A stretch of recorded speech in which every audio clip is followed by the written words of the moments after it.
The truth is brutal, and it cuts sharper than any blade. They never wanted to destroy you outright. That would have been too obvious, too quick, too easy to spot. What they really wanted was far colder, to strip you down piece by piece in public until your confidence collapsed under the weight of shame. They wanted you to bleed in silence while they smiled in your face. And let's not sugarcoat it, you lived through what most people wouldn't survive. Because what you faced wasn't random drama, and it wasn't just a bad chapter of life. It was organized, it was staged, it was a humiliation ritual meant to break your spirit while the crowd was watching. This is the kind of thing used in toxic power structures, manipulation rings, and even cult-like groups, where public disgrace is the oldest weapon in their arsenal. Why? Because humiliation doesn't just hurt in the moment. It's designed to stain you, to brand you, to make you carry the weight of a lie that wasn't yours to begin with. And whether you realized it or not, you weren't invited to that ritual. You were made into the offering. Think back. Remember how they disguised it. They called it concern. They painted it as discipline. They framed it as you needing to learn a lesson. But in reality, it was nothing less than a psychological execution dressed in a smile. They didn't want to just silence you. They wanted you to doubt your own reflection. They wanted you to apologize for being wounded after they stabbed you. And here's the truth that unsettles them most. You didn't give them the breakdown they prayed for. You didn't lose your mind. You didn't beg for their approval, and you didn't even expose them outright.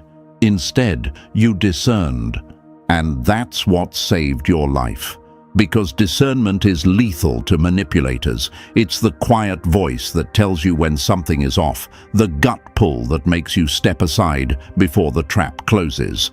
While they thought you were paralyzed, you were analyzing. While they rehearsed their little play, you were reading their lines before they spoke them. That's why you're still standing now, while they hide in corners, hoping you won't connect the dots for others. Chosen ones, if you've ever felt this in your bones, stop right here and press the like button, subscribe, and keep this voice alive. This is bigger than a video, it's a movement. Every click, every share is a way to throw light on what they tried to bury. Thank you for being here. Thank you for being part of this mission. Now let's go deeper. The silence after what you survived isn't empty. It's charged. It's like standing in the aftermath of a storm, where the air feels different, the sky feels clearer, and the ground still carries the memory of chaos. That's where you are right now. The people who tried to erase you are unsettled by that silence because it means their plan failed.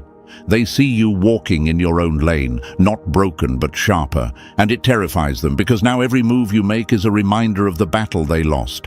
If life were a series, that ritual would have been the season finale. All eyes were on you, waiting for you to collapse, waiting for the credits to roll on your story. But here's the twist. You renewed the show. And this time, the snakes aren't in the cast. You came back with a new script, one they can't read, one they can't twist. And that's why they're nervous. Because humiliation rituals are supposed to end with silence and defeat. But instead, yours ended with survival, awareness, and power. Look back at history and you'll see it repeated.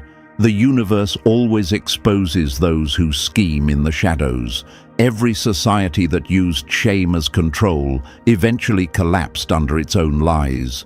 Every manipulator who thought they could erase someone ended up erased themselves by truth, by exposure, or by the weight of their own guilt. You're standing in that same pattern right now. Their effort to bury you has already become the evidence that lifts you. And this isn't just about survival, it's about revelation. You now know the system. You've seen behind the curtain. You understand why they needed you weak, why your clarity was a threat, and why your silence wasn't submission. It was strategy. They underestimated your patience, your ability to endure without folding. They thought dragging you through fire would turn you into ashes. Instead, you became proof that the flames couldn't claim you. The story they tried to write for you is over. You hold the pen now, and the universe has a way of making sure that no humiliation ritual, no matter how loud or cruel, ever has the final word. The final word belongs to you. Your discernment, your resilience, your quiet strength that stood tall when the crowd was waiting for you to bow. That's the truth they can't erase. And listen closely, chosen one, because this isn't just another story you stumbled across online. This is your survival guide, carved out of pain you already know too well. You walked through a humiliation ritual designed to strip you bare, yet here you are, still breathing, still sharper than they ever expected. That alone proves you're not ordinary. Most would have folded, most would have drowned in the shame, but you didn't, and that's why you're here with me right now. So here's what I need you to do. If you know deep down that discernment saved your life, drop the number 777 in the comments. That's the mark of someone who sees through the masks, someone who knows how dangerous it is to be awake in a world that wants you asleep. And if this message is striking your heart, don't just listen quietly. Press that like button, subscribe, and stand with this collective voice of survivors. Every click keeps this truth alive. Because now we're about to break it all down step by step. And believe me, if you are truly chosen, you'll feel the pull to stay until the very end. Let's get started. Number 1, they tried to drag you through mud because your light exposed their dirt. They didn't attack you because you were weak. They attacked you because you revealed what they wanted hidden. Let's call it what it is. They didn't humiliate you because they thought you were beneath them. No, your presence was the mirror that exposed just how filthy they really were. You walked into spaces where lies were the language, where manipulation was the handshake, and where betrayal was just another strategy. You didn't play by those rules. You didn't bow to the unspoken codes. And your clarity, your honesty, your refusal to bend to filth, that's what made them choke. So they reached for the oldest weapon in the book, staining your image. If they could smear you, if they could taint your reputation, then maybe they could make people forget the truth your very existence brought into the room. Because here's the ugly fact. They didn't want you gone. They wanted you doubted. They didn't want to kill you outright. They wanted you alive, but silenced, walking around second-guessing yourself. That was the ritual, to turn your reflection into your enemy. And here's where it hits harder. They almost pulled it off, didn't they? There were moments where you caught yourself thinking, am I overreacting? Maybe it's me. Maybe I am too sensitive. Maybe I really am the problem. That's how psychological warfare works. It doesn't scream in your face. It whispers doubts into your head until you're fighting yourself more than you're fighting them. And once you're doubting yourself, you're easier to control. But here's what they underestimated: discernment. That quiet, razor-sharp instinct the universe planted inside you. It's not just intuition, it's survival. While they laughed behind your back, you were cataloging every smirk. While they staged their fake concern, you clocked the timing.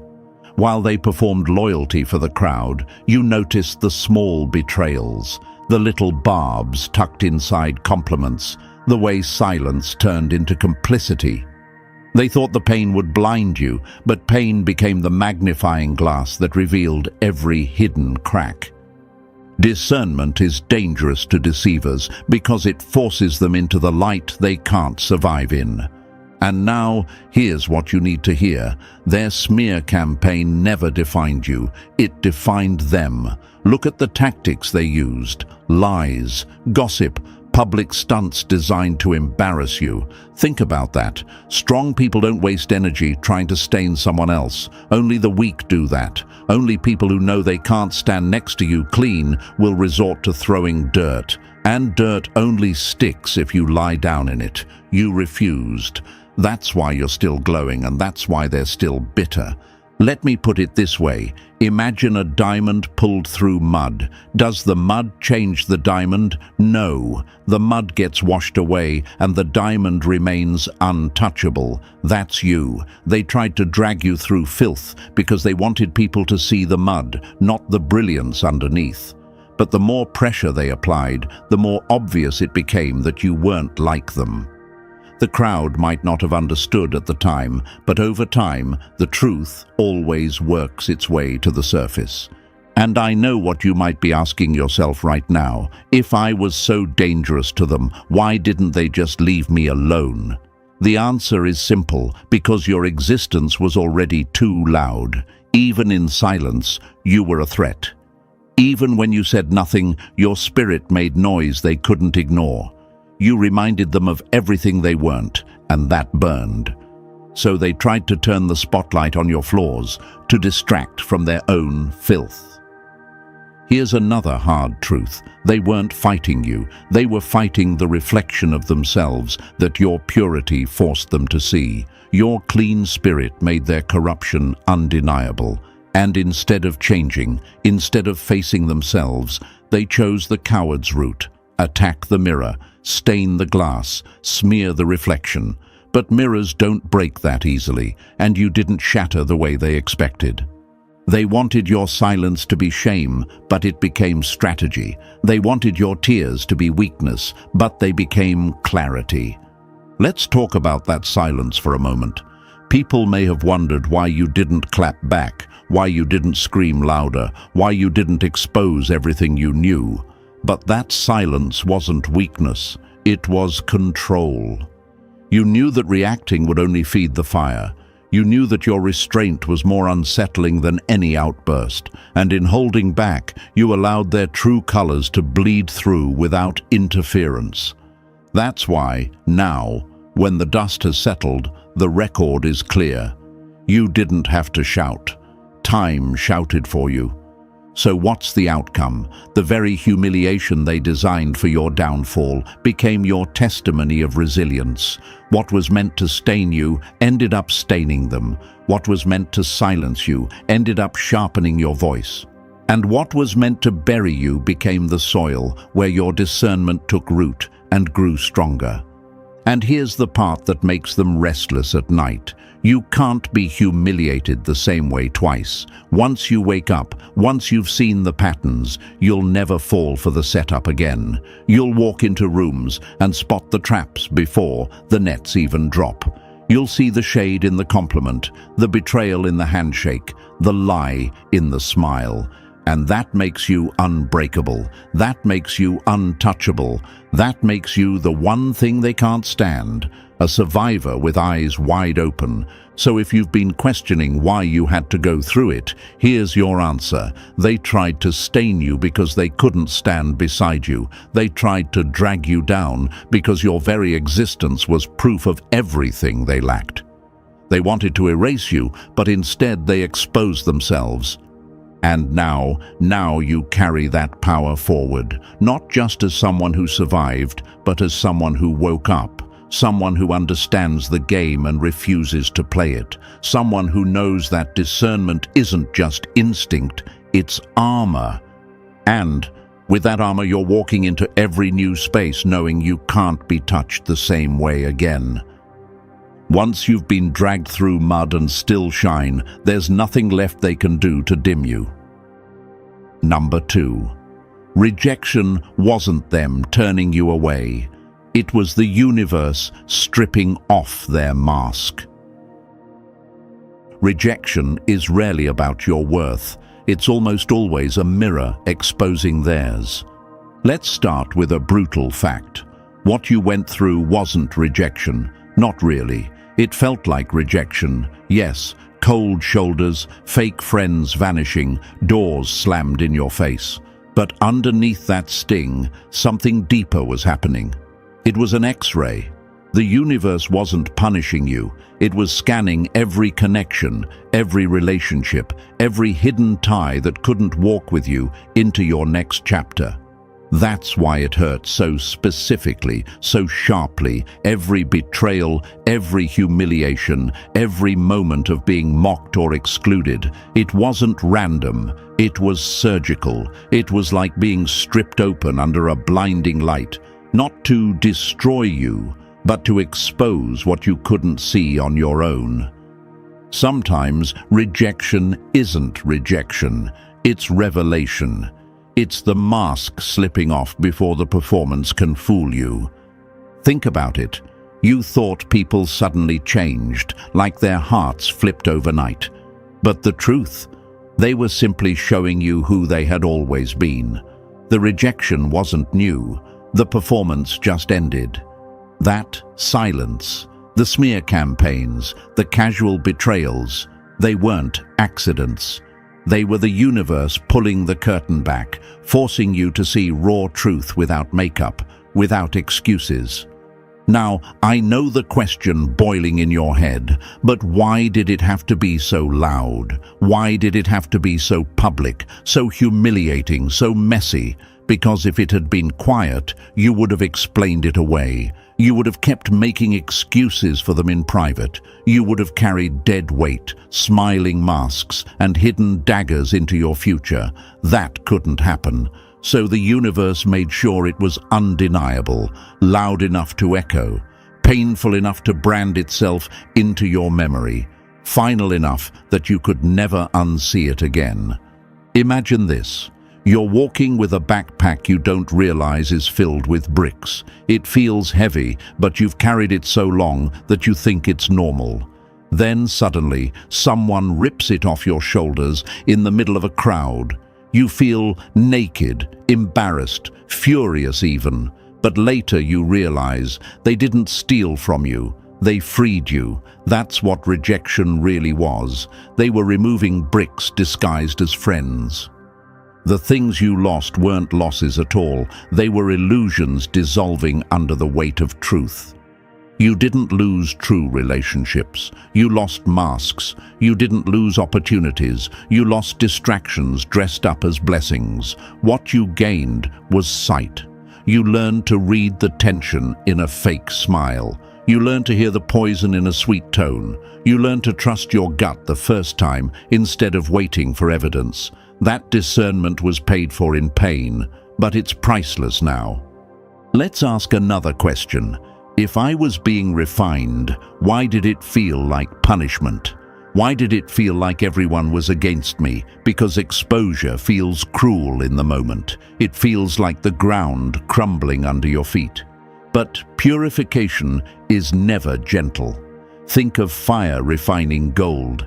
Think of storms clearing dead branches from trees. Think of surgery cutting open the wound before healing can start. None of that feels kind, but all of it is necessary. Imagine a surgeon walking into the operating room with gloves, a scalpel, and a bright light. If you don't know what's happening, it looks like an attack. You're strapped down, cut open, exposed in front of strangers. But it's not punishment. It's precision. It's saving your life. That's what your rejection was. Surgical exposure. It cut away what was rotting, what was fake, what was designed to hold you hostage in silence. They didn't throw you out. You were delivered. They didn't reject you. You were redirected. And let's be real, you saw the patterns, didn't you? You noticed the timing. You noticed how quickly loyalty crumbled the moment you didn't play along. You noticed how some people celebrated your downfall a little too eagerly, as if they'd been waiting for it all along. That wasn't coincidence. That was exposure. You weren't losing allies. You were discovering who was never with you. Imagine standing under a black light in a dark room. At first, everything looks fine, but once the light switches on, the stains appear, the dirt glows, the hidden mess can't be ignored. That's what happened when rejection hit. The black light flipped on. The people around you couldn't keep their true colors hidden anymore, and now you're standing in a different place. What felt like loss became purification. What looked like isolation became insulation. You weren't being punished. You were being prepared, because where you're going, only the authentic can follow. Everything fake had to be flushed out, publicly, painfully, and permanently. Rejection isn't the universe pushing you down. It's the universe pulling you through. And here's the most powerful part. You'll never see rejection the same way again. The next time someone tries to push you aside, you'll pause and ask, is this rejection or is this protection? That's discernment. That's clarity. And once you have that, you stop begging to sit at tables that poison your spirit. You stop chasing doors that were never meant to open for you. You stop crying over masks that fell off and shattered. So let me tell you this with no softness. You weren't rejected. You were refined. You weren't excluded. You were extracted. And now every step you take forward is lighter, sharper, cleaner. The ritual of humiliation tried to break you, but all it did was X-ray the room and show you who belonged and who didn't. And you, chosen one, you didn't just survive it. You saw it, and once you've seen, you can never be fooled again. Number 3. They didn't want you gone. They wanted you caged and quiet. Your silence was worth more to them than your death, because silence meant they could keep feeding without resistance. Let's strip the mask off this one. They didn't want you dead. Death would have been too obvious, too messy, too easy to expose. No, their plan was darker. They wanted you alive but numb. They wanted you walking but disconnected. They wanted you doubting your own thoughts, second-guessing your every instinct, slowly cutting the wire between you and your inner compass. Because once you no longer trusted yourself, they knew they could control you without lifting a hand. And that's the twisted brilliance of it. Enemies don't always show up with knives or open threats. The most dangerous ones smile while they plant seeds of doubt. They laugh while slipping poison into the conversation. Every joke comes with a sting. Every compliment carries a shadow. Over time, they make you believe that your light is an inconvenience, that your presence is too much, that your truth is dangerous. Imagine this: a bird isn't killed. It's locked in a cage with the door wide open, but the bird has been trained to think it can't fly. That's what they wanted for you. Not your death, your containment. They wanted you shrinking into the background, thinking humility meant silencing yourself, when really it was programming. Some enemies don't want to destroy you. They want to keep you small enough to use. And here's the cruelest part. They wanted you to disqualify yourself. They wanted you to carry shame so deeply that you'd stop applying for opportunities, stop showing up boldly, stop using your voice. That way, they could keep feeding on your energy while making sure you never realized how powerful you actually are. But then something happened they never planned for. Your discernment switched on. That gut pull, that quiet knowing, that whisper, this isn't right. You began noticing the tone shifts, the backhanded praise, the fake support. You didn't explode, and that's what scared them most. You observed, you pulled back, you guarded your spirit. Now, the one outcome they feared most is staring them in the face. You're still alive, still moving, and now you see everything. And once you see, you can never be caged again. Number 4. Your public humiliation triggered the alarm that exposed their hidden network. The day they tried to disgrace you, they didn't just reveal their hatred. They revealed their entire system of control. Let's not sugarcoat it. The moment they dragged your name through the dirt in public, they set off an alarm they couldn't silence. Suddenly, people who barely knew you had something to say. Strangers shifted their eyes when you walked into the room. Whispers multiplied like smoke in a closed space. At first, it felt unreal. Why was everyone invested in your downfall? But then it clicked. You hadn't just been dealing with individuals. You had been dealing with a cult of control, a hidden web of gossip, manipulation, and false loyalty. Some enemies don't fight alone. They move in packs, bound by fear and dysfunction.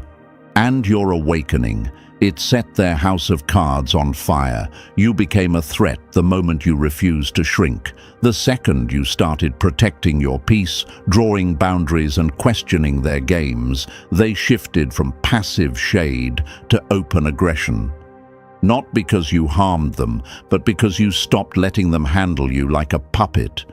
Imagine this. You flip on the light in a dark basement. Cockroaches scatter in every direction. They were always there. You just couldn't see them until the light exposed them. That's exactly what your humiliation ritual did. It showed who was whispering behind closed doors, who smiled in your face but smirked in your absence, who pretended to be neutral but quietly fueled the fire. That wasn't chaos. That was coordination. And here's the kicker. Coordination doesn't come from strength. It comes from fear. They feared what might happen if you spoke up, if you revealed what they couldn't bury, if your truth spread wider than their lies. You became their mirror, and mirrors terrify people who live in denial. They thought shaming you would isolate you. Instead, it exposed their alliance. Public humiliation wasn't just punishment, it was a cover-up, a desperate attempt to turn the spotlight away from themselves. But in trying to destroy you, they ended up revealing the very cult they wanted to keep hidden. And you, chosen one, didn't just endure it, you decoded it. Now you know, they were never random individuals. They were a system, and the moment you survived, the system cracked. Number 5. Discernment isn't a skill, it's the blade that kept you alive. What they called paranoia was really your radar saving you from their traps. Let's get this straight. Discernment is not some soft trait you carry like a personality quirk. For you, chosen one, discernment has been the difference between survival and destruction. While most people treat intuition like background noise, sometimes noticing it, often ignoring it, you've lived through betrayals wrapped in smiles. You've seen sabotage hiding behind helping hands. You didn't have the luxury of brushing off your instincts. Survival demanded you sharpen them until they became a weapon. Think of it like this. While everyone else is walking blindfolded, you're moving with night vision. Your discernment isn't a whisper, it's a siren. It scans every word, every gesture, every pause in the air. You don't just sense energy, you track it. You catch the hesitation in someone's laugh, the sharpness hidden in a compliment, the sudden silence that speaks louder than words. To outsiders, it looks mysterious, even suspicious. To you, it's simple. Your life has depended on it. Discernment isn't luck, it's your built-in radar screaming, "Move now, or you'll regret it later." And how many times did it save you? From the relationship that looked perfect on paper but would have drained your soul, from the opportunity that was really a cage disguised as a blessing, from rooms where your name was already being dissected before you even entered. That wasn't coincidence. That was your radar intercepting the ambush before it hit. Imagine a soldier walking through a minefield. Everyone else strolls carelessly, but you've learned to feel the ground shift under your feet. You stop where others step. You move when others freeze. That's what discernment has done for you. And here's what unsettles your enemies most. They can't predict you. They think you should have been trapped, humiliated, erased. But somehow, every time, you sidestep their snares. They call it paranoia. They call it luck. But deep down, they know the truth. You saw through their masks before they even finished putting them on. Chosen ones don't guess. They know. And when you know, you don't need evidence. You just move, alive and untouchable. That's why you're still standing, because discernment wasn't just your gift, it was your blade, and you wielded it well. Number 6. They tested you like a threat because your truth shattered their illusions. They didn't test you to understand you. They tested you to break you because your very existence proved their lies couldn't stand. Make no mistake, chosen one, they never tested you out of curiosity. It wasn't admiration, it wasn't respect. It was fear. Fear of what you carried, fear of what your presence revealed without you even trying. You didn't walk in waving banners or shouting your worth. You simply showed up with a pure heart, clear intentions, and no hidden agenda. And that alone shook them to their core. You were proof that healing is possible, proof that forgiveness doesn't require revenge, proof that someone can walk through fire and still come out unburned, still soft-hearted, still uncorrupted. You didn't just say truth, you embodied it. And for people who built their survival on manipulation and control, your presence wasn't comforting, it was confronting. You were the mirror they never asked for, and mirrors don't lie. Think of it like this. Counterfeit money looks real until it's placed next to the genuine bill. That's what your life did to them. You exposed the cracks they worked so hard to hide. You weren't trying to expose them, but your choices, your energy, your dignity, all of it became the proof they couldn't fake. So they had to test you, not to understand you, but to discredit you. They wanted to know if your light was real or just another performance like theirs. That's why they pushed you, mocked you, and provoked you. They needed to see if you'd crack under pressure, if you'd retaliate, if you'd fold like they would. But you didn't. You stood. You kept your dignity after they stripped you of everything, and that's when they realized you weren't one of them. You couldn't be bought, you couldn't be converted, you couldn't be controlled. You weren't too much, you were too real for their illusions to survive. That's why they called you too sensitive or too deep. It wasn't truth, it was projection, because what you carried threatened everything fake about them, and that's why they treated you like an enemy, not because you attacked them, but because you proved, simply by existing, that they could not fake forever. Number 7. When their shadow games failed, they built a circus to distract from their defeat. The louder they screamed about you, the clearer it became. They had nothing left but noise. It always begins in the shadows, whispers behind closed doors, accidents that weren't accidents, subtle setups designed to bleed you out slowly, all while keeping their hands clean. They wanted you to self-destruct without anyone ever tracing it back to them, but you didn't. You noticed. You adjusted. You kept showing up when they expected you to vanish, and that unsettled them. Private sabotage only works when you're blind to it, but once your eyes opened, their grip slipped. The shade lost its sting, the quiet sabotage lost its power, and that's when fear pushed them into desperation. If they couldn't destroy you in silence, they would drag you into the spotlight and build a spectacle around your name. When whispers fail, cowards turn to noise. Imagine this, a thief caught mid-act. Suddenly they start shouting about someone else, hoping the crowd looks away from their crime. That's what they did. They inflated your flaws. They dragged your past into rooms where it didn't belong. They twisted stories, exaggerated mistakes, and turned the volume high enough to drown out your truth. It wasn't about facts, it was about force. But here's where their plan backfired. They thought shame would silence you. They thought spectacle would isolate you. Instead, the more they screamed, the more obvious their obsession became. People started to notice. When someone spends that much energy tearing down someone who isn't even fighting back, questions start getting asked. Who's really the problem here? Why are they so invested in destroying you if you're nothing? Their circus wasn't your exposure, it was their confession. The stage they built to shame you became the spotlight on their own sickness. Every accusation revealed their obsession. Every smear revealed their insecurity. And you endured.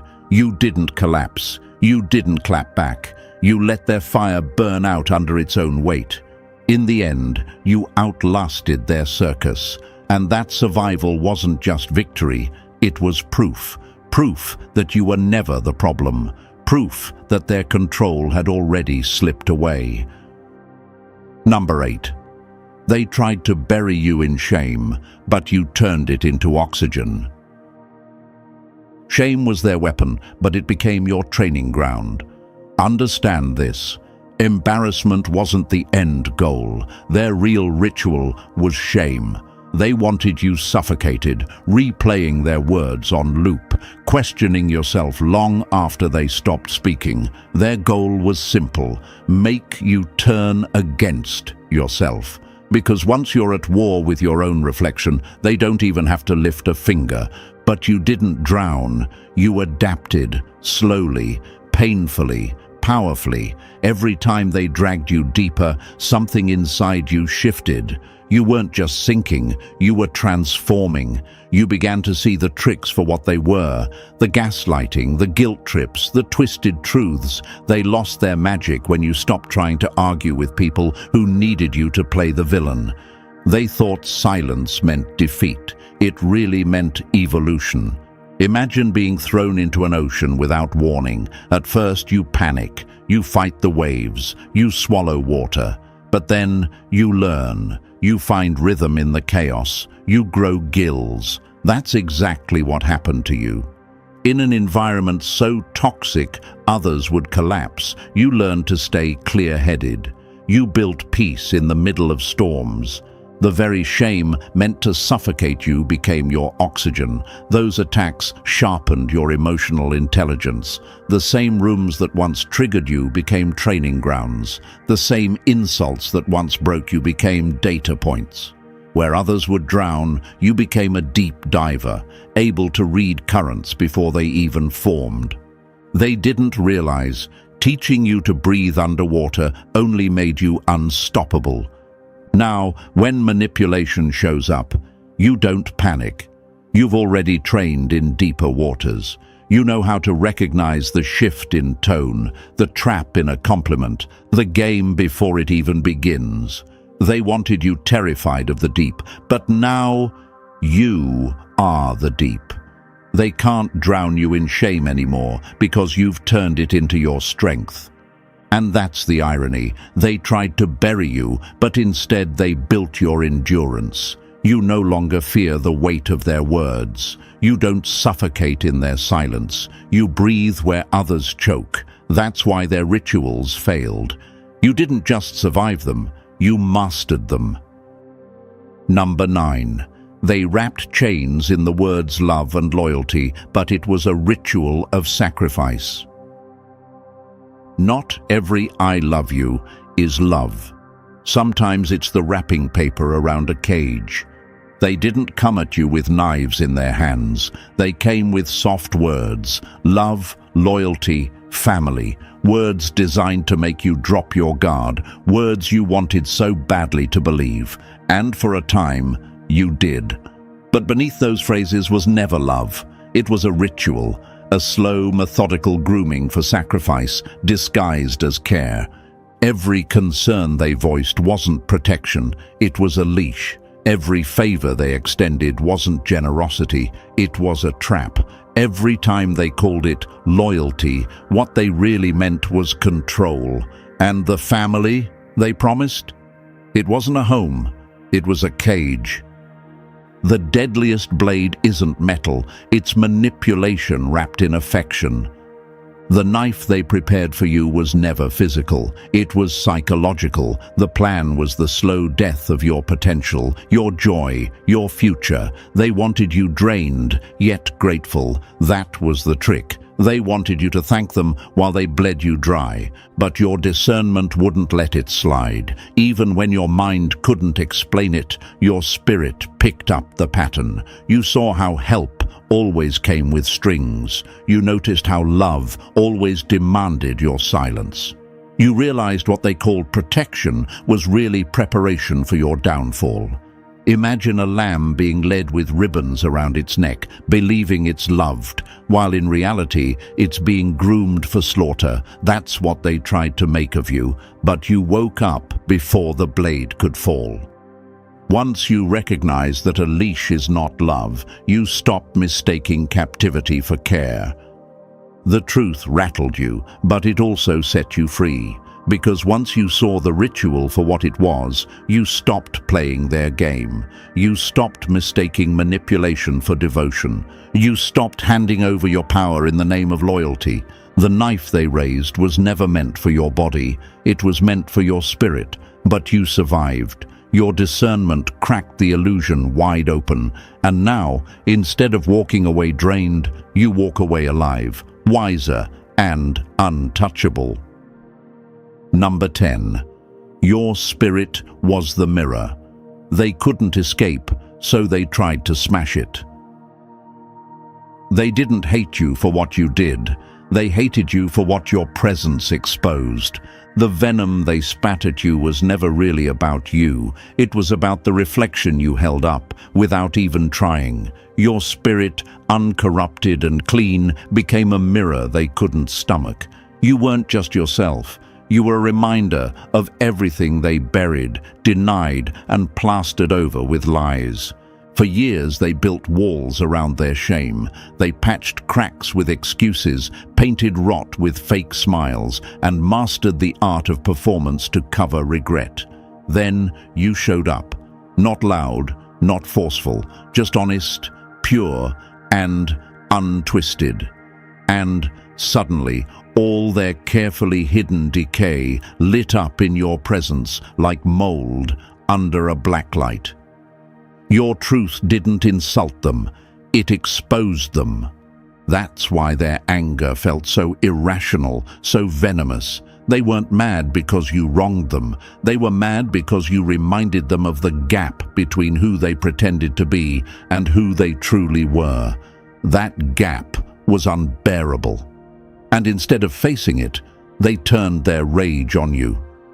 Imagine someone standing before a mirror. They don't like what they see. Instead of changing themselves, they smash the glass. That's what they tried to do to you. Your spirit was their mirror, and rather than heal, they attacked the reflection. They thought if they broke you, they could erase the truth you carried.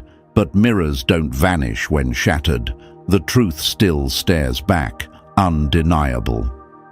They fought you not because you were their enemy, but because you made denial impossible. So they lashed out.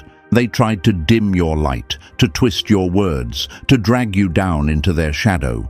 But here's the twist. They failed, because their hatred was projection, their venom was fear, and their war was never with you. It was with the reflection they couldn't bear to face. And you endured. While their spirit drowned in shadow, yours stayed clean. While they collapsed under denial, you survived under truth.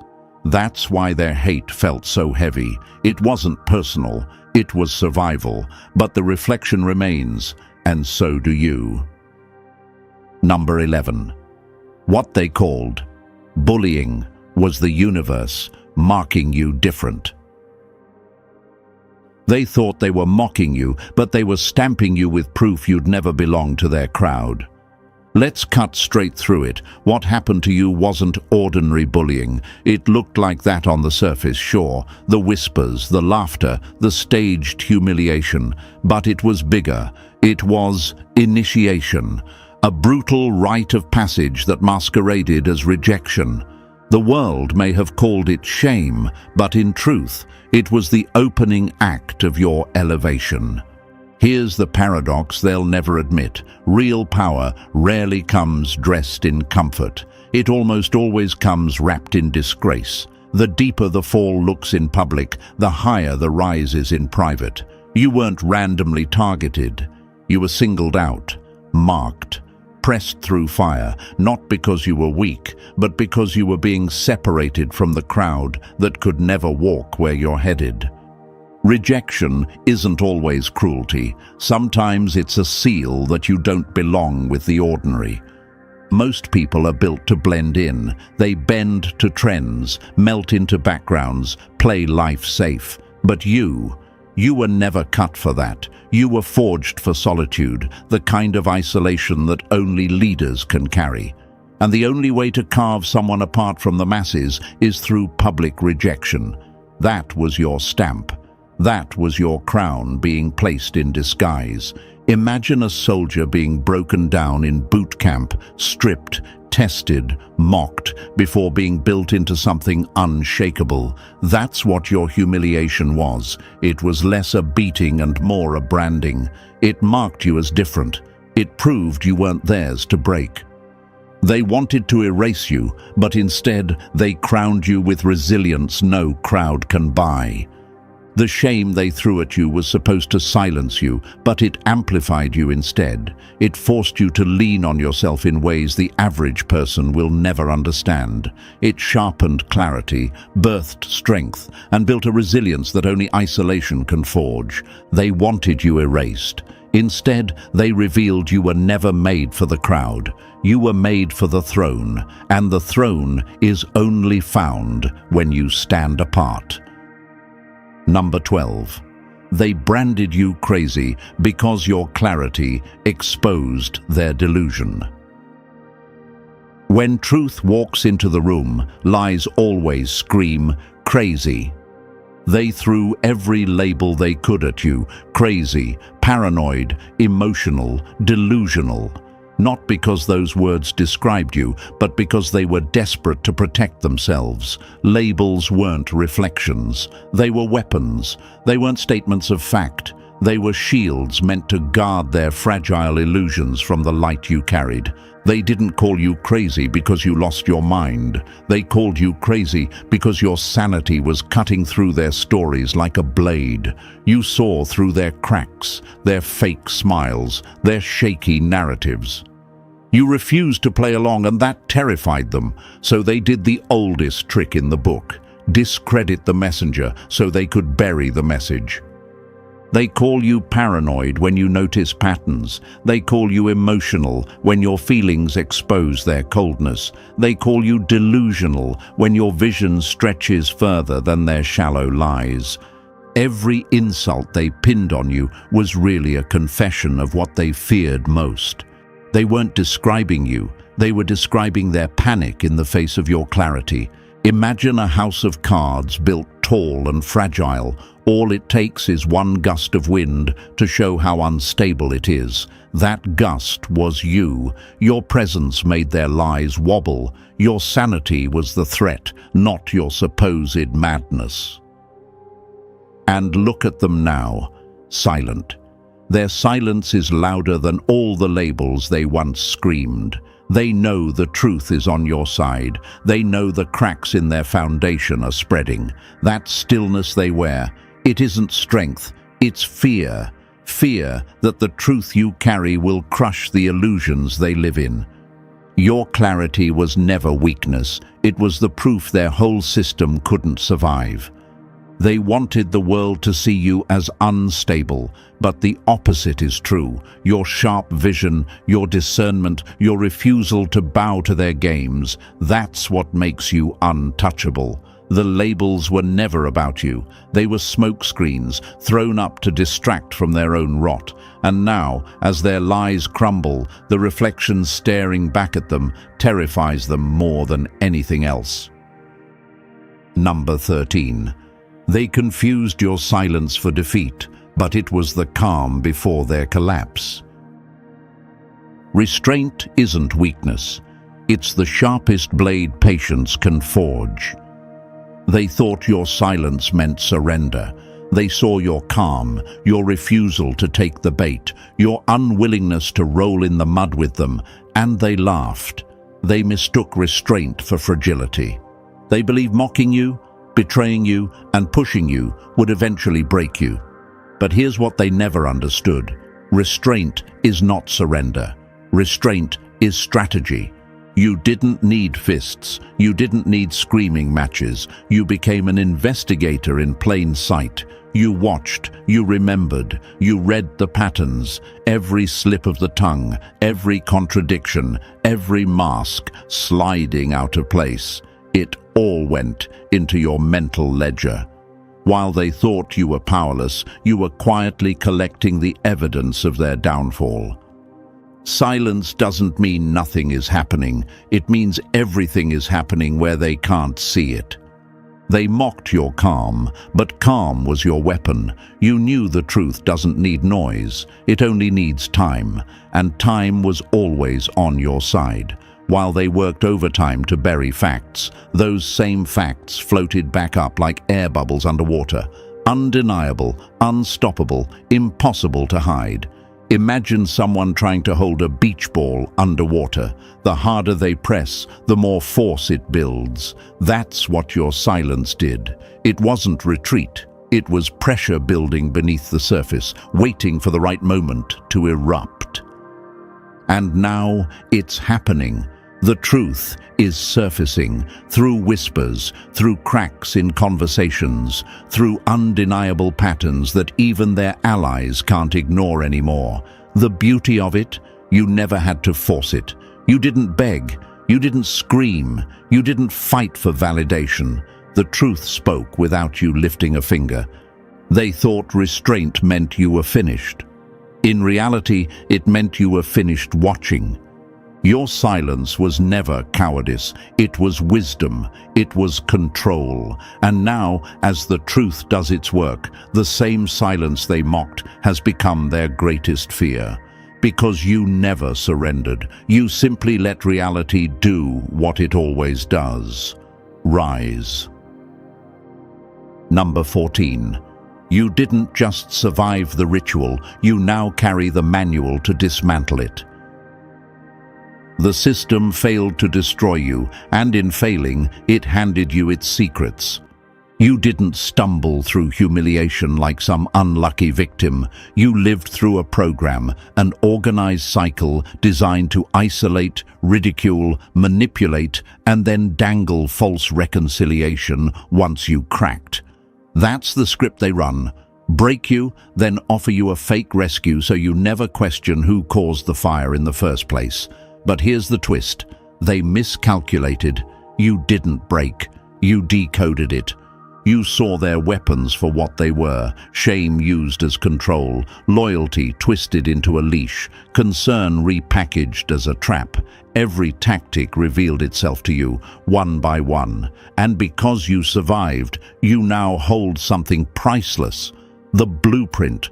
The very manual for dismantling the same system they tried to bury you inside. Your scars aren't just memories, they are maps.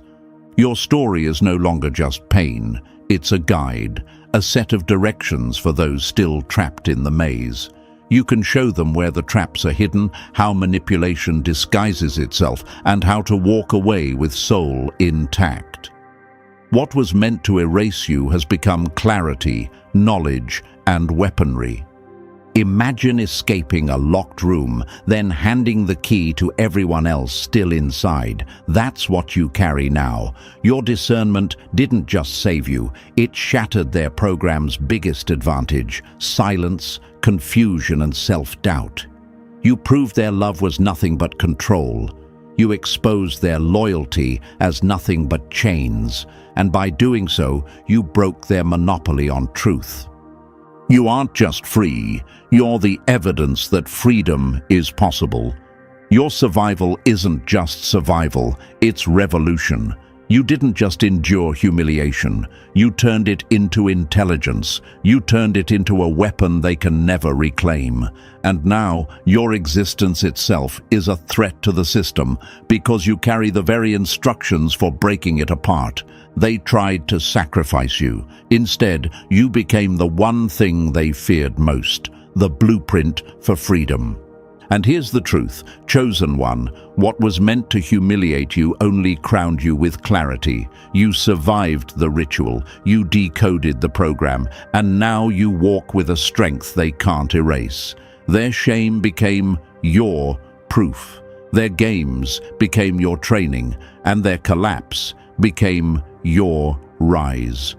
You are the evidence they never wanted exposed. If this message hit your spirit, press the like button, subscribe for more, and drop the number 77 in the comments so I know you're claiming your survival. Share this with another chosen one. Let the blueprint spread.